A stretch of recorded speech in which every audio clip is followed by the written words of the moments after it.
Chapter 2. Jesus. Someone spoke my name. It was a strong voice, a man's. Susan Atkins? Mrs. Barstow, my Sunday school teacher, moved my arm toward the aisle, and with her other hand gave me a gentle shove forward. I looked at the front of the church sanctuary.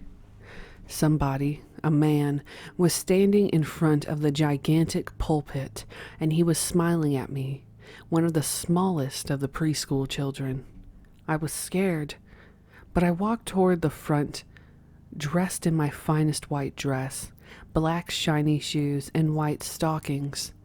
People stretched and turned to see the tiny figure walking nervously down the aisle, the one who had received the greatest number of gold stars for her Sunday school lessons. I was not quite 3 years old on that Sunday morning in 1951. I was aware of the man in the black robe in front of the pulpit, but all I really saw was the figure of a man hanging on a gigantic white cross, above and behind the black-robed man. I had never been in the sanctuary before, but I knew that the man on the cross was Jesus. I'm not sure how I knew. Why is he hanging there? I wondered as I walked slowly down the aisle. He was my friend. I had been taught that.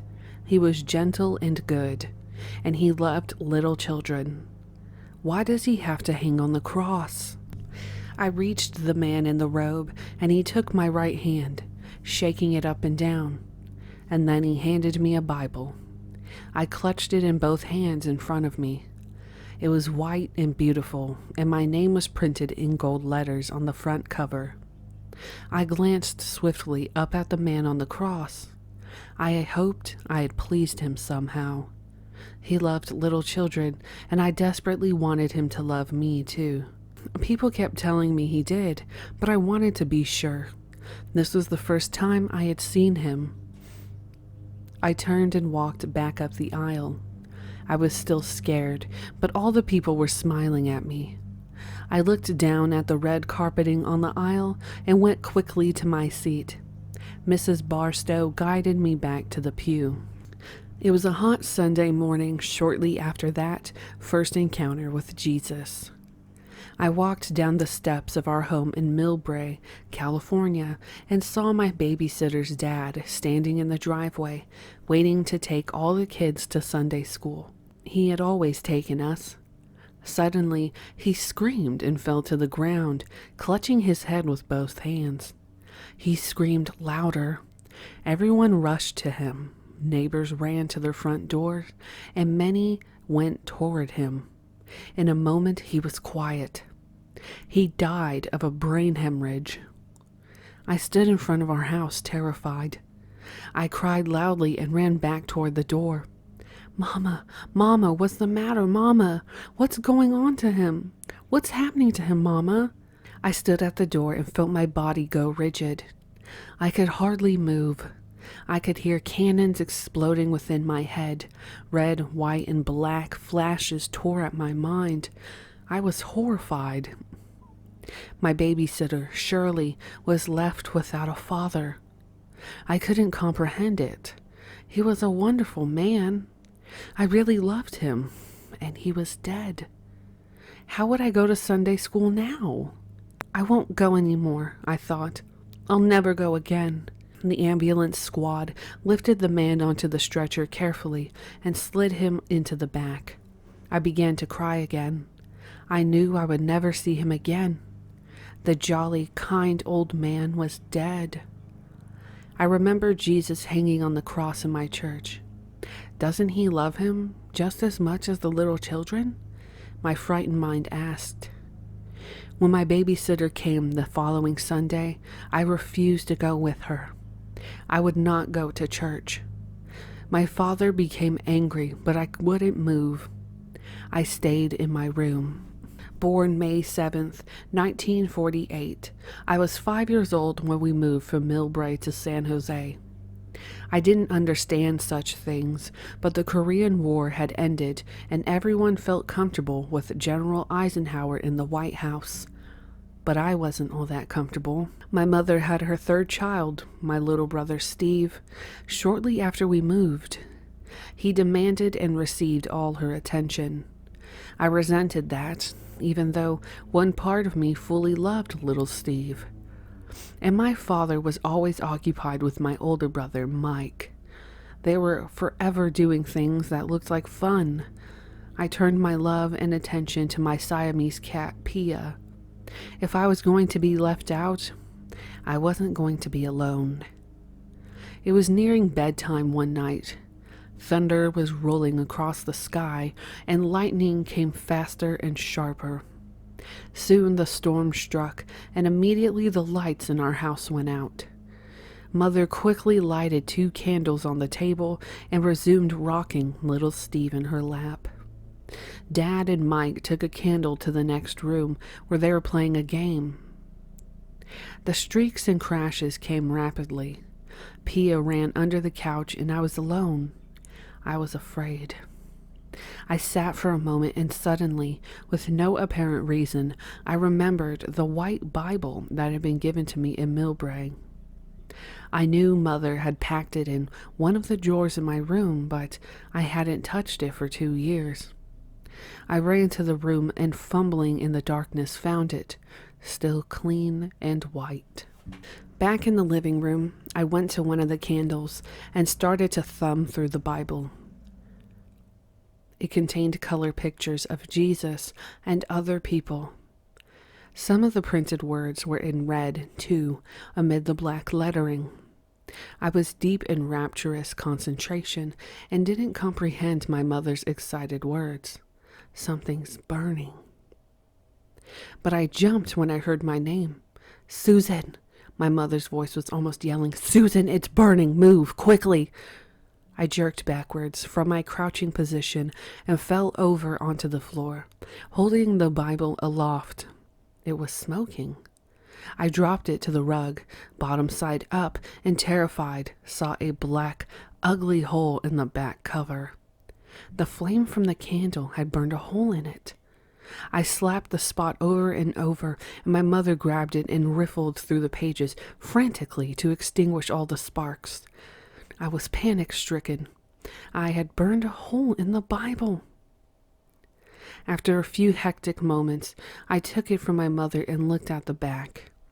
The beautiful, clean, white book was ugly, ruined. Tears flooded my eyes and I sobbed. Guilt swept over me and I couldn't control my tears, even as Mother stroked my head and told me it would be all right. I knew God would not forgive me for burning his book. I thumbed through the Bible once more, slowly, and saw that the flame had burned right through the last section, the part I had trouble pronouncing. Revelation. I didn't understand all the words there, but the black hole burned into the pages frightened me. I walked back into my bedroom and opened the bottom drawer of my chest, slipping the Bible back to the rear beneath a stack of sweaters and heavy clothes. I wanted it out of sight. One day, my father announced to us children that we were going to move to another section of town. Our opposition exploded. I wouldn't be able to leave my friends. We had lived there 7 years. And my little brother sobbed in his despair. Mike didn't like the idea either, but at least he would be going into high school and would be with all his old friends. Our protests accomplished little, however, and we moved into a good-sized but modest home in the suburban community of Cambrian Park near the Blossom Hills. One Sunday morning, our new next-door neighbors, a divorcee and her 3 children, asked me to go to Sunday school with them. I had been worse than irregular in going to church over the years, but the oldest daughter next door, Sherry, was fast becoming my best friend, and I thought it would be a good idea to go along with her. I sensed something special in Billy, the mother of the family, and I felt good going along with her. Before long, I became a regular at the Cambrian Park Baptist Church. Each Sunday, the minister spoke about sin and people's need for salvation. His preaching struck terror into my 12-year-old heart, and each time he invited people to go forward to the altar to repent, I was one of the first there. Each Sunday, week after week, I went forward and sobbed for the forgiveness of my sins. I knew I had many. The next day, or even the same afternoon, however, I put all that behind me and resumed my increasingly reckless life. But the next Sunday, there I was again, back at the altar rail. The minister never blinked an eye as the same girl kept showing up, week after week, to be prayed with. He preached on sin, and forward I went. Over the next 2.5 years, Sherry and I became intimate friends, but my heart grew warmest over her older brother, Albert. He hardly knew I was there. After strenuous days playing outdoors, Sherry and I would often allow our conversations to drift along serious, even solemn paths. We often talked about God. Sherry was convinced he was real. I, despite my weekly repentance, wasn't so sure. "Okay, smart Alec," I said one sultry night. "What's he like if he's so real?" "I don't know what he looks like," Sherry said quietly. "I just believe he's real. I know he's helped me and my mother a lot. And look at Lulu. She's only a kid, but she really loves God. Can't you see there's something different about her?" I didn't say anything, but I remembered some of the times when little Lulu had pleaded with us not to do something mean or dangerous. She would always mention God. "And what about my mother?" Sherry said vigorously. "She says Jesus is real and is with us all the time." My love for Sherry's mother, Billy, rose in my throat. She was the kindest woman I knew, but I remained silent. Sherry went on, And I really think your mother believes in God. She acts like it to me. I wasn't so sure. I loved my parents, but I felt alone many times in my own family. I almost felt like an outsider when Mike and Stevie were around. And anger was beginning to smolder inside me because of something else I had recently detected. My mother and my father both drank a lot of liquor. I had become aware of it in my father several years before. I was certain he was an alcoholic, a word often used by other children about other people, but whose meaning was not quite clear in my mind. I knew that both my mother and my father were frequently drunk. "Okay," I said, "let's try something to see if God is real." "What can we do?" Sherry agreed. We thought for several seconds in silence. "I'll tell you what," I finally said.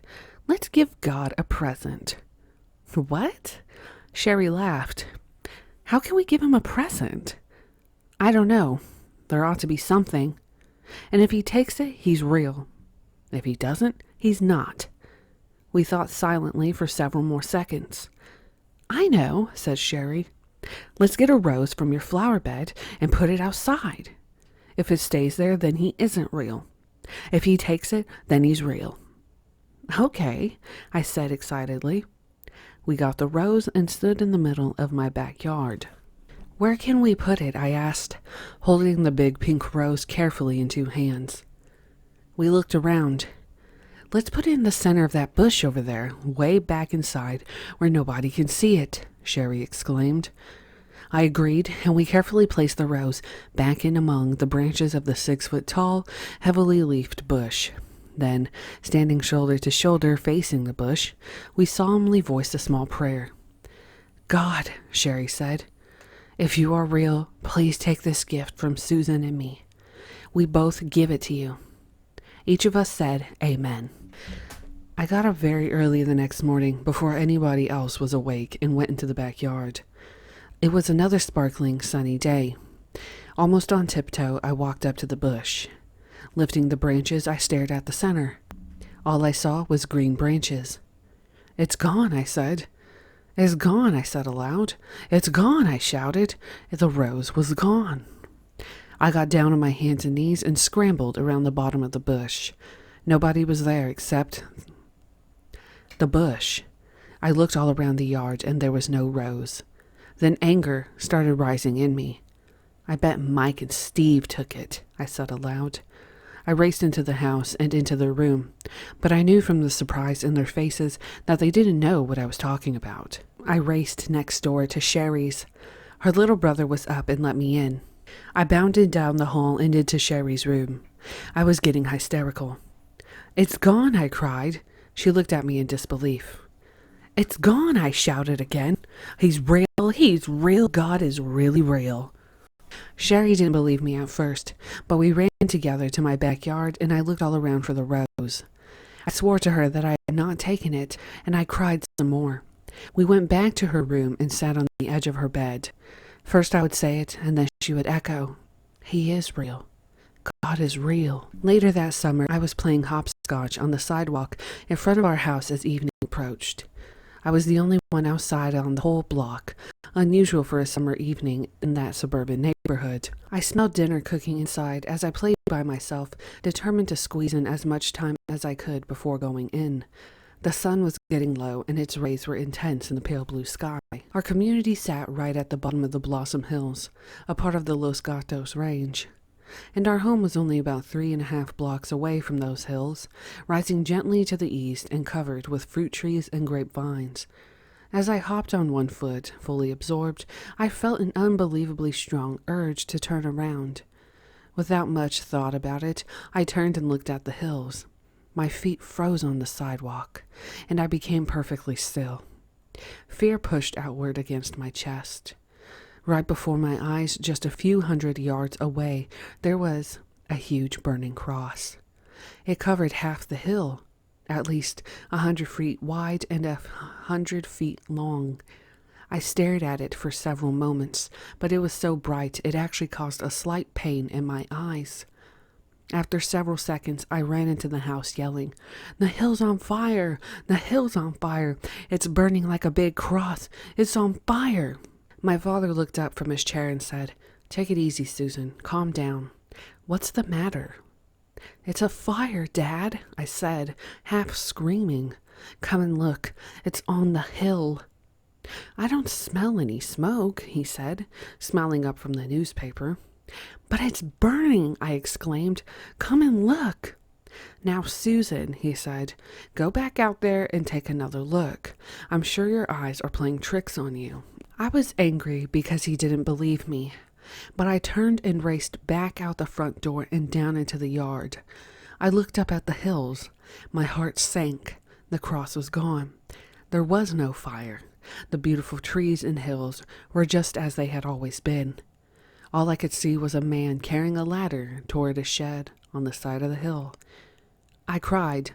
I didn't let anyone see me, but I cried. I was angry and bitter and confused. The cross was gone, but I had seen it. It had been real. I sat on the front porch step and I cried. "That was God," I sobbed softly. "I know that was God, but nobody believes me." Chapter 3. Death. Karen and I stood on the sidewalk in front of the variety store, spellbound by the woman's clothes. Eventually, we worked on our way to the lingerie display and stopped, staring in wonder at the flimsy articles. "I've got to get a bra," Karen said out of the blue. I looked at her. "Mom won't get me one," she went on. "She says I'm too young." She paused. We were both 12. "But I really need one." She blushed ever so slightly and giggled. I giggled too, because I certainly didn't need one. "Let's go get one," I said, with a toss of the head. I grabbed her hand and led her to the swinging door. The women's things were in the back and to the right. "You wait here," I said to her. She knew my reputation. "I'll be back in a minute." I went nonchalantly to the lingerie counter, stopping now and then to look at something in the glass case. I reached a rack holding brassières of all shapes and sizes, from misses to matrons. I spotted the smallest one there. It was at the end. With a quick look around, I topped it off the rack. I took it off the rack, examined it for several seconds, looking around again, and slipped it under my jacket. I started toward the front, not rushing so as to attract attention, and could see Karen on the other side, fidgeting quite noticeably. She had watched the whole thing. So had someone else, one of the clerks. She cut me off as I turned to the door. "Just a minute, young lady." Panic filled my throat, and I thought I was going to be sick. I had been caught. "Let me see what you have under your jacket." There was nothing to do but hand it over. The lady called the store manager, who took me to his office and sent for the police. The manager pressed me to identify my accomplice, recognizing immediately that the bra was not for me. But Karen had stayed in the background and was undetected. I was handed over to a policeman. We rode in silence to my house, as my mind whirred over my prospects. Could I jump out of the car and run? No, I'd get killed. Could I make up a story that would convince my mother? No, the police are always right. What could I do? Nothing. We just stood inside the front door as the young officer, who didn't crack a smile throughout all of it, told my mother what had happened. He spoke of my being sent to juvenile hall if I were caught again. My mom began to cry, jerking both hands to her face momentarily and then to her chest. I started to cry. The tears were real, but they were angry. For the first time, the policeman betrayed emotion and, embarrassed, quietly backed out of the door. My tears increased, and I rubbed my eyes with clenched fists. I clenched them tighter. "They'll never catch me again," I thought. "I'll never get caught again." I immediately remember a similar vow nearly 9 years earlier when I was about 3 and 4 years old. I'll never get caught stealing again. I had sobbed after being soundly spanked by my father. I was caught on my first venture as a thief. It was Christmas time, and we were at grandmother's house. We called her Momo. Without announcement, I walked to the corner store with nothing more than curiosity on my mind. It was a fascinating place. I walked in, unintentionally quiet and unnoticed. In fact, nobody seemed to be around. And there was the candy counter, with every kind of gum and penny candy imaginable lying right out in front. Again, with little forethought, I reached up and helped myself to 4 penny Tootsie Rolls and strolled out, still unnoticed. Back at grandmother's house, I opened one of the Tootsie Rolls and bit joyfully into it. My father watched me open the wrapper and wolfed down the first piece before asking me, "Susan, where did you get the candy?" A chill gripped me. "At the store," I said. "I found 4 pennies on the ground and bought the candy with those." My father didn't accept the story, and I eventually acknowledged that I had stolen the candy. He took me by my hand and rather roughly walked me back to the store. Inside, he said to the elderly store owner, "My daughter here took 4 pieces of candy from your store a few minutes ago. Now she wants to return 3 of the pieces, and here's a penny for the 4th. The old man looked at me. He had a white, bushy mustache and very soft brown eyes. He didn't smile, but his eyes twinkled. Anger showed in my father's face and voice. "What do you say, Susan?" he asked. "I'm sorry I took your candy without paying." I looked at his neck rather than his eyes. I was humiliated. By the time I reached the 3rd grade, I was the best shoplifter in my neighborhood. I had a strong reputation among all the kids, and that puts me at the center of our loosely structured gang. If anyone needed clothes for her dolls, I could get them for nothing at the 5 and 10 cent store. And I moved on to small items of clothing and accessories. But I left the gum, candy, and soda pop for the boys in the gang. They took care of the heavier things for our after-school parties. I maintained mostly A's in school until the 5th grade, and then my downhill slide began. Up to that point, I mixed a number of wholesome activities with my escapades and presented at least a facade of respectability. There were brownie meetings when I was younger, and then came Girl Scouts as I reached out more and more for a sense of belonging. One of my favorite times came during walks through the vineyard on the way to the old mission house where we held our scout meetings. I walked as though in a trance through the rows upon rows of vines, approaching the big old house at the center of the vineyard. I was in a fairy tale, warm and secure, on my way to my friends.